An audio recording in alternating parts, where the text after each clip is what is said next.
जो भैंसुर जो होता है उसके बेड पर बैठना गुनाह है, अब तो उसके साथ सोने की बात हो रही है। उस पर बैठना गुनाह है, अब तो उसके साथ सोने की बात हो रही है। यदि उसके टच भी हो जाए धोखे से भी तो गंगा जल से उसको स्नान करा के तब पवित्र किया जाता है कि भाई हमसे बुरी नहीं कर रहा हूँ। जिसको ये चीज़ करने के लिए उसको कहते हैं लोक लज्जा, जिसको नहीं हो उसको निर्लज टर्म बोला है। तो निर्लजता कब होता है? तो भाई समाज को में ये जो बहुत लोग अर्धनग्न कपड़ा पहनते हैं तो वो निर्लजता को परोसते हैं। मेरा ये मानना है गंधारी जो है सो अंधी नहीं थी, लेकिन वो आंख पे पट्टी इसलिए वाली कि पति के वजह से ये मन की एक धारणा थी। इसी हैसियत से चिता को आग लगाई कि मैं उसकी विधवा हूँ। मन कैसे मान गया उससे शादी करने का जिसको आप जो आपका भैंसुर है अभी दूसरे से करने को तैयार थे, तो आप अपने माता पिता का ही बात मान लिए हो। एक चीज सर,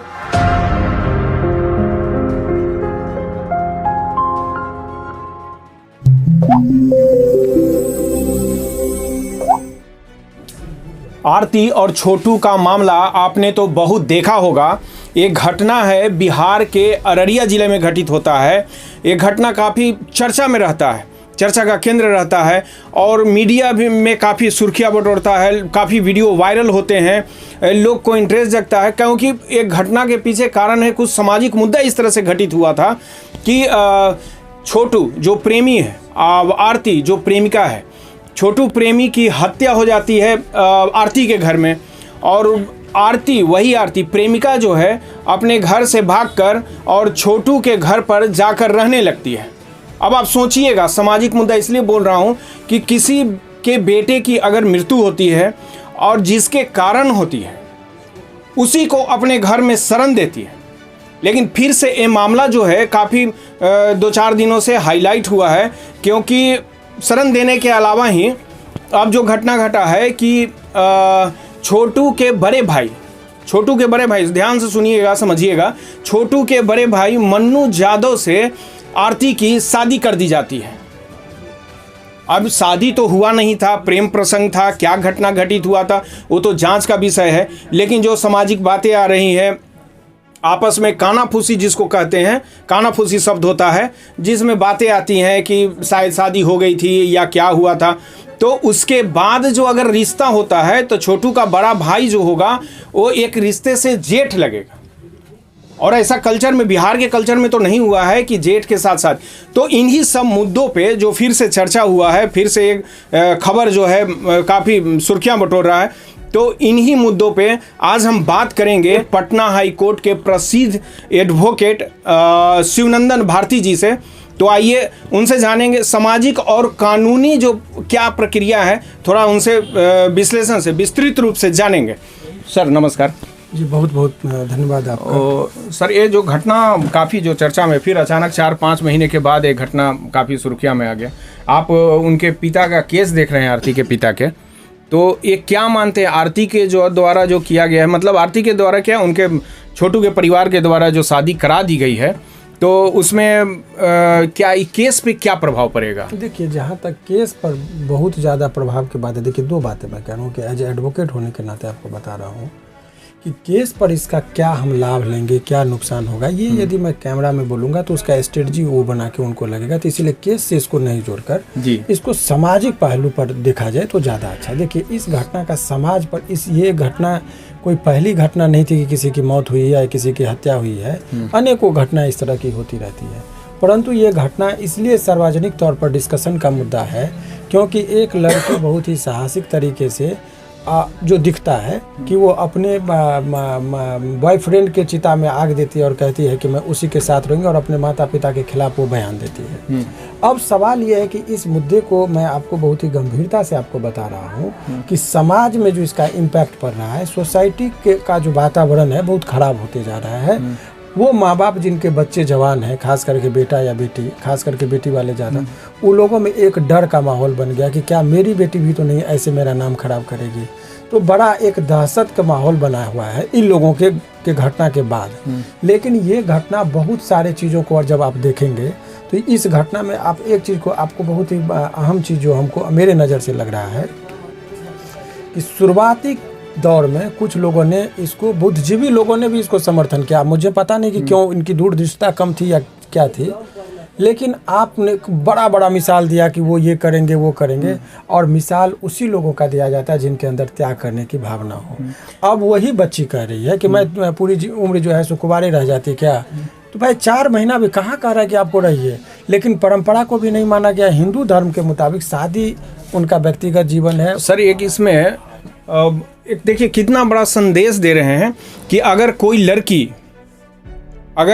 अगर कुछ अच्छा काम करती है, कोई IAS IPS करती, तो पूरा समाज पे इम्पेक्ट पड़ता है, पूरा समाज पे प्रभाव पड़ता है। अपने बेटियों को बाहर निकालते हैं, जाओ पढ़ो, ये करो, अच्छा नाम कमाओ। लेकिन इसका जस्ट उल्टा सोचिए, इस कहानी का जो लोग मज़े ले रहे हैं और इस कहानी को बड़ा इंटरेस्ट से दिखा रहे हैं और देख भी रहे हैं, जो लोग लग रहा है कि समाज में ये कुछ चीज़ नहीं है, प्रेम प्रसंग ही बहुत बड़ा चीज़ है, बहुत बड़ा फतह कर लिया लोग, तो उनके लिए बहुत बड़ा मैसेज इन्होंने दिया है कि समाज में वो बहुत बड़ा इम्पैक्ट पड़ा है। लोग लड़कियों को अब थोड़ा सावधानी से, अपने बेटियों को सावधानी से घर से निकलने देंगे, बहुत उन पे लगाम लगाए जाएंगे, बहुत पाबंदियां लगाई जाएंगी। तो आइए जानते हैं। उसके बाद सर जो समाज में एक घटना घटा कि शादी कर दिया गया। एक चीज़ और हुआ कि ऐसा तो जहाँ मेरी उम्र जितना है, जहाँ जो जानता हूँ कि किसी के घर से अगर अर्थी निकलता हो तो उस घर में तो शादी तो छोड़ दीजिए, शहनाई की बात अलग है, बहुत सारे शुभ काम भी नहीं होते हैं, पर्व त्योहार भी जो होते हैं वो नहीं बनाए जाते हैं, बहुत सामान्य तरीके से। इस पर सर क्या करेंगे कि क्या समाज। देखिए एक चीज़ जान लीजिए, जब किसी व्यक्ति को जाति, धर्म और समाज इसका ख्याल नहीं हो तो उसको हम लोग बहुत कहते, उसको एक टर्म यूज़ किया है जो अप्रिय है, लेकिन उस टर्म का यूज़ मैं उन व्यक्ति के लिए नहीं कर रहा हूँ जिसको ये चीज़ करने के, उसको कहते हैं लोक लज्जा, जिसको नहीं हो उसको निर्लज टर्म बोला है। तो निर्लजता कब होता है लोगों में, जब किसी कोई चीज़ को आप झेलने की क्षमता रखते हैं। तो भाई समाज को में ये जो बहुत लोग अर्धनग्न कपड़ा पहनते हैं तो वो निर्लजता को परोसते हैं, मेरा ये मानना है। एक सभ्यता का जो वो है, वो सभ्य समाज में सभ्यता का प्रमोशन होना चाहिए। अब सवाल ये है कि देखिए, शादी होना कोई गुनाह नहीं था, अच्छी बात है, परंतु किससे? तो हिंदू धर्म के मुताबिक आपने कहा कि वो भावो और भैंसुर का शादी, चूँकि वो छोटू का बड़ा भाई, तो जो इतना दिन तो वो पत्नी के हैसियत उस घर में रही, लोगों ने जब पूछा। नहीं तो सर इसको हम अगर ऐसे कहें कि अगर जब तक कोई लड़की या लड़का 7 फेरा नहीं ले लेता अग्नि के साथ, तब तक हम उस संबंध को नहीं मानते, भले वो प्रेम प्रसंग हो। बहुत अच्छी बात आपने कहा। तो एक चीज़ बताइए, बहुत ये चीज़ लगा आपका, हिंदू धर्म के मुताबिक आप एक चीज़ बताइए, महाभारत काल में आप देखेंगे कि वो गांधारी जो है सो अंधी नहीं थी, लेकिन वो आंख पे पट्टी इसलिए वाली पति के वजह से, ये मन की एक धारणा थी, अपना एक समर्पण था अपने पति के प्रति। ठीक उसी तरीके से जब आप देखेंगे कि वो मन से मान ली, इसी हैसियत से चिता को आग लगाई कि मैं उसकी विधवा हूँ, तो आपका मन कैसे मान गया उससे शादी करने का, जिसको आप जो आपका भैंसुर है। और हिंदू धर्म के मुताबिक उस भैंसुर से यदि टच भी हो जाए धोखे से भी, तो गंगा जल से उसको स्नान करा के तब पवित्र किया जाता है कि भाई हमसे बड़ी भूल हो गई। उतना ही नहीं, उसका और हमारे परंपरा में है कि जो भैंसुर जो होता है उसके बेड पर बैठना गुनाह है। अब तो उसके साथ सोने की बात हो रही है, उस बेड पर सोएंगे। अच्छा, उतनी नहीं जाएंगे, उतने अंदर तक नहीं जाएंगे, लेकिन यहाँ पे आप आरती का दोष दे रहे हैं। लेकिन यहाँ पे आरती का दोष नहीं, वो बात नहीं। जैसे कि जो 100 का अग्नि देने का बात हुआ, अंतिम संस्कार करने का, तो यहाँ पे तो गलत छोटू के घर वालों के भी है कि बिन ब्याही लड़की कोई कैसे किसी का पुत्र का मतलब अग्नि दे सकता है और किस हैसियत से दे सकता है। देखिए ऐसा है, वही तो मैं कह रहा हूँ कि जब मान्यता मान ली जाए, मानो तो देव नहीं तो पत्थर। आप किसी भी रिश्ता को, माँ बाप के रिश्ता को लोग मानते हैं, इसीलिए है, सब साइकोलॉजी है। हम और आप इंडिविजुअल आए हैं, इंडिविजुअल जाना है, कोई ऐसा नहीं कि मौत में, लेकिन क्या है साइकोलॉजिकली कि ये मेरे माता है, मेरे पिता है, रिश्ता है और उसको मानते हैं और निभाते हैं, तभी तो आप अदब करते हैं। जो लोग नहीं मानते हैं माता पिता को माता पिता, तो सामने में उनको अपमानित भी करते हैं, इसी समाज में होता है। तो यदि आपने उसको माना पति, तो आप उसको जब पति मानते हैं, कुछ रिश्ता ऊपर से बन के आता है और कुछ रिश्ता यहाँ पर बनता है। तो ये वैवाहिक संबंध से ये रिश्ता बनता है, ससुर, देवर, ननद, भैंसुर, ये जो है, और एक ही रिश्ता है जो, और कुछ भगवान के द्वारा भी लोग, जैसे माँ बाप, ये गॉड के द्वारा दिया गया है। एक ही रिश्ता है जो लोग खुद बनाता है, और वो रिश्ता होता है दोस्ती का, वो रिश्ता होता है मोहब्बत का। ये अपना सेल्फ डिसीजन होता है लोगों का। दोस्ती ही है कि खुद बनाया जाता है, कहीं से बन के नहीं आता है। तो हमारे कहने का मतलब जब आपका इतना श्रद्धा था उस रिश्ते के प्रति कि आपने उसको अपना जीवन साथी मान लिया था और उसके नाम का लेकर आप बोले थे कि मैं पूरी उम्र कुंवारी रहूँगी, उसका ये करूँगी, लेकिन 4 महीने के बाद ही आप यदि इस तरह का स्टंट लेते हैं तो समाज भी आहत है इस पूरे प्रकरण को। आखिर क्या हुआ? यही यदि शादी ही यदि आप उस लड़का के अलावा भी दूसरे से करने को तैयार थे तो आप अपने माता पिता का ही बात मान लिए होते। एक चीज़ सर और समझ में नहीं आता है कि आखिर इतनी जल्दबाजी क्यों? मतलब ये जो जल्दबाजी हुआ यहाँ पे कि लड़का कहीं और रहता है, उसको बुला के रात में बुलाया जाता है, एक दिन में शादी कर दिया, कहीं और कुछ नज़रिया मतलब अंदर से देखा जाए तो कुछ चेंज लग रहा है क्या? क्या कुछ घटित हुआ हो, चाहे आगे कुछ प्लानिंग हो कि जल्दी शादी करा दो तो ये चीज़ हो जाएगा? ऐसा कुछ व्यक्तिगत कुछ बातें माने पर्दे के पीछे ही रहे तो ज़्यादा अच्छा है। किसी के बहुत निजी कानून नहीं, निजी बात नहीं बोल रहा, कानूनी तौर पे हम पूछ रहे हैं इस बात को। कानूनी तौर पर ही मैं इसका कानून देखिए, सामाजिक पहलू पर बात हो रही है। इतना ही समझिए कि उन लोगों के बारे में उनके छोटू के माता पिता को लगा होगा कि ये ऐसे रहेगी, सेफ नहीं है, तो कुछ रिश्ते को नाम दिया जो उनका एक पक्ष हो सकता है या इसके पीछे की भी बहुत सारी कहानी हो सकती है।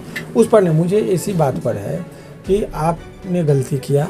समाज में आपके इस, मैं रिक्वेस्ट के भावना से बोल रहा हूँ आरती को, कि आप जो भी काम कर रहे हैं समाज में बड़ा बारीकी से आपको देखा जा रहा है। बहुत माहौल जो है सो सकारात्मक नहीं बन रहा है। बहुत लोग माता पिता जो हैं बच्चे पर संदेह कर रहे हैं, अपनी बेटी पर संदेह कर रहे हैं। यदि बच्चे उच्च शिक्षा के लिए पटना, दिल्ली, कलकत्ता इत्यादि जगह मेडिकल की तैयारी या अन्य कोटा वगैरह भेजते हैं, ऐसे गार्जियन शशांकित हैं, अपने ही संतान पर उनको संदेह हो रहा है कि कहीं आरती न बन जाए, तो आपका भी नाम खराब हो रहा है, समाज का भी नाम खराब हो रहा है, बिहार का नाम खराब हो रहा है, हिंदुस्तान का नाम खराब हो रहा है।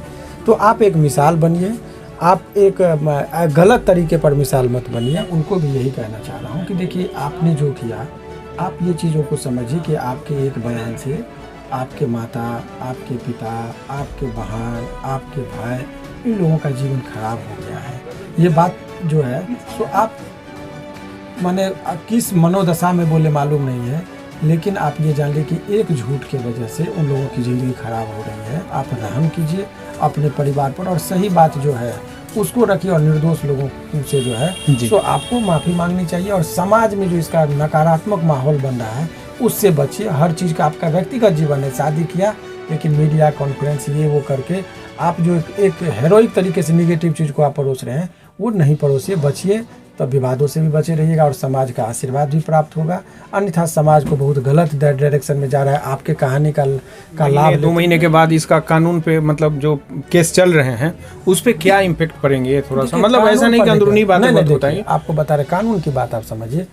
वो एक अहम गवाह है और किसी की भी जब गवाही कोर्ट में होती है तो उसके चरित्र को देखा जाता है कि वो कितना क्रेडिबल है, कितना भरोसेमंद आदमी है। तो भरोसा तब होता है आदमी का जब उसके बात में एक रूपता हो। तो जब बात में अभी तक आपने कहा कि मैं शादी नहीं करूंगी, उसके साथ ही उसके नाम से ही मैं जीऊंगी, उसके नाम से ही मरूंगी, और आपने बोला कि मुझे रूम में बंद कर दिया गया। दूसरी तरफ आपको जब रूम में बंद कर दिया गया तो आप कैसे देख लिए कि उस घर में कौन किसको मार रहा है? आपको रूम में बंद कर दिया गया तो आप जो है सो फ़ोन कैसे उसी टाइम में कर दिए छोटू के पिताजी को? आपको जब रूम में बंद कर दिया तो उसी टाइम में आप करें कि रूम में भी बंद थे और उसी टाइम में आप करें कि हम छोटू के मामा के घर में भी गए उनके रिश्तेदार को बुलाने के लिए। तो आप का एक भी बात में तरह तरह के और प्रत्येक क्षण आपके चरित्र में वो बदलावपन आ रहा है। तो इस चीज़ का लाभ कोर्ट में मिलता है कि ये भरोसेमंद गवाह नहीं है और भरोसे का बात है, चूँकि संदेह में आ गए। दूसरी तरफ यदि बयान का ही महत्व है तो उसके दादी का भी बयान का महत्व है, जो आई विटनेस है, जीवन के अंतिम क्षणों में। वो लोग झूठ, सांसारिक जीवन से बहुत ज़्यादा कुछ नहीं है, वो भी एक महिला है, एक तरह पोती है। तो ऐसे परिस्थिति में अपने ही पोती के खिलाफ वो बोलने से परहेज कर रहे हैं। उन लोगों की स्थिति तो बहुत ख़राब है। वो लोग, कोई भी बाप और भाई हिंदुस्तानी कल्चर में ये है कि अपने आप को झुला देगा लेकिन माँ बहन की इज्जत को ढकता है। वो आदमी आपके खिलाफ इसलिए कुछ नहीं बोल रहा है क्योंकि आप उनके संतान है, उस चीज़ का लिहाज कर रहा है। और इसीलिए सारे गम उनके खिलाफ, यदि आपके खिलाफ भी कोई बोलता है तो उनकी आत्मा रोती है, लगता है कि मेरे ही बेटे के खिलाफ क्यों लोग चर्चा कर रहे हैं। और द्रौपदी का तो एक बार चीरहरण हुआ था, आपके माता पिता का इज्जत का हर रोज़ चीरहरण हो रहा है इस माध्यम से। इसीलिए आप उन लोगों पर भी रहम कीजिए कि इस तरह के कृत्य से एक बार चर्चा नहीं, जितने दिन चर्चा हो रही है और जितने बार चर्चा हो रही है, आपके माता पिता का इज्जत और सम्मान का चीरहरण हो रहा है। आप इससे सजग रहिए। और युवा वर्ग खास करके जो उन्मादी हो गए थे, उन लोगों से भी यही मेरा निवेदन है कि प्यार कीजिए, अनुशासित तरीके से कीजिए, और बेहतर है कि अपने माँ बाप और वतन से प्यार कीजिए, अपने कैरियर से प्यार कीजिए।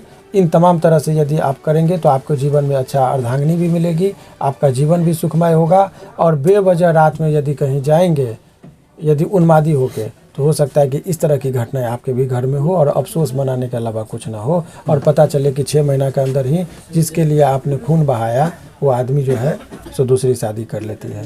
तो इस सबसे बचिए। तो देखा आपने, आरती और छोटू का आप नाम नहीं लेंगे, अब बोलेंगे आरती और मन्नू की प्रेम कहानी। अब आरती छोटू पुराना हो चुका, भुला दी गई, हम लोग बात नहीं कर रहे हैं, ये भुलाई गई आरती की तरफ से। तो आरती और मन्नू के कहानी पे जो सामाजिक और कानूनी दोनों मुद्दे पे बात की हम। समाज में हर आदमी का दायित्व है। आप न्यूज़ भी देख रहे हैं, खबर भी देख रहे हैं, और मुझे पूरा विश्वास है कि 99% लोगों को लग रहा है कि इस प्रकरण में क्या गलत है और क्या सही है। यदि उनको लगता है कि मैं अपनी दायित्व निभा रहा हूँ, मुझे लग रहा है समाज को सही दिशा दिखाना चाहिए, तो मैं आईना की तरह दिखा रहा हूँ कि यही है मेरी भूमिका, यही है। मैं कोई एडमिनिस्ट्रेटिव नहीं कि मैं कोई आदेश करूँ और सब लोग माने। मैं रिक्वेस्ट के मोड पर समझा के और मेरे पास जितना चीज़ है उसी के माध्यम से कन्विंस करके ही लोगों को ना कि क्या गलत है क्या सही है। आप भी अपना बहुत बखूबी दायित्व निभा रहे हैं, मीडिया के माध्यम से सच्चाई को लोगों को अवगत करा रहे हैं। जो देख रहे हैं उनकी भी कुछ कर्तव्य बनती है। उनका कर्तव्य कि आपको लगता है कि मैं यदि सही बोल रहा हूँ, मैं सही डायरेक्शन में बात कर रहा हूँ, तो आप भी अपनी प्रतिक्रिया कमेंट बॉक्स में लिखिए। हालांकि और जो नहीं है, यदि आप चुप रह जाते, समर्थक हैं और कुछ नहीं लिखते हैं, तो इससे कुछ 2% लोग लिखेंगे जो हमसे नाराज़ हैं, तो उनकी बहुमत ज़्यादा हो जाएगी। इसीलिए आप रुकिए नहीं, आप लाइक ही कर दीजिए, कहिए कि अच्छी बात है, 1 लाइन लिख दीजिए। और इसको यदि आपको लगता है कि इससे सकारात्मक माहौल बनेगा, जो बच्चे गुमराह हो गए हैं, मार्ग से भटक गए हैं, उन लोगों को सही संदेश, यदि इस आपको लग रहा है कि हम सामाजिक काम कर रहे हैं, तो आपका एक छोटा सा काम होता है कि जाइए और इस खबर को ज़्यादा से ज़्यादा शेयर कर दीजिए, ताकि समाज में एक सकारात्मक, आपका कर्तव्य है, जैसे मेरा कर्तव्य है, आप करिए, ताकि इनको भी हौसला बने। अच्छे सकारात्मक खबर को जब लोग देखने लगेंगे मतलब तो बुराई ढक जाएगी। बुराई वाली खबर ज़्यादा चलने लगी है, सच्चाई दम तोड़ने लगा है। तो हमारा और आपका दायित्व बनता है ऐसे परिस्थिति में ज़्यादा से ज़्यादा शेयर कर दीजिए। और आपको लगे जो भी प्रतिक्रिया, ताकि मुझे भी एहसास हो कि मैं गलत कर रहा हूँ, तो फिर मैं भी न्यूज़ पे आना बंद कर दूंगा। इसलिए प्रतिक्रिया देनी चाहिए, फेयरली कमेंट करके दीजिए, ताकि हम लोगों को भी एहसास हो कि क्या गलत है क्या सही है। बहुत बहुत शुक्रिया।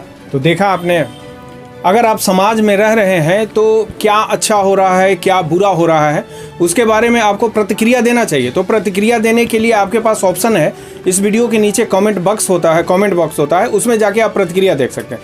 अगर आपको वीडियो अच्छा लगा हो तो वीडियो को लाइक करें और ज़्यादा से ज़्यादा लोगों में शेयर करें। अगर मुझे यूट्यूब पे देख रहे हैं तो मेरे चैनल को सब्सक्राइब कर दें। अगर फेसबुक पे देख रहे हैं तो मेरे पेज को फॉलो कर दें।